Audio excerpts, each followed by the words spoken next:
വാപ്പട കഴിഞ്ഞപ്പോ മോനായോ? ഞാനങ്ങോട്ട് വരും. വന്നാ വണ്ടി വിറ്റിട്ടായാലും നിങ്ങളുടെ പൈസ തരും. ഞാൻ വന്നത് കാശ് ചോദിക്കാനല്ല. വാപ്പ മയ്യത്തായി.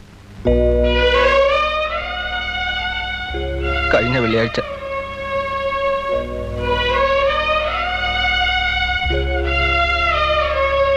അത്താഴം കഴിച്ചിരിക്കായിരുന്നു. പെട്ടെന്നൊരു ഏമ്പക്കവും നെഞ്ചുവേദന ഉണ്ടായി. ആശുപത്രിയിൽ എത്തുന്നതിന് മുമ്പ് കഴിഞ്ഞ്.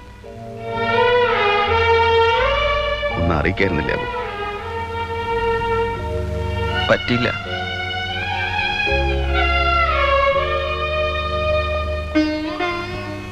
വണ്ടിയുടെ ബുക്കും പേപ്പറും ഞാൻ പിന്നെ വാങ്ങിച്ചോളാം, പണമൊക്കെ തന്നിട്ട്. അതുണ്ടാവുമ്പോ മതി. മരിക്കണതിന് മുമ്പ് വാപ്പ ഒരു കാര്യമേ പറഞ്ഞുള്ളൂ, ചന്ദ്രുവിനെ ബുക്കും പേപ്പറും ഏൽപ്പിക്കണമെന്ന്. നിങ്ങളെ വലിയ ഇഷ്ടമായിരുന്നു വാപ്പാക്ക്.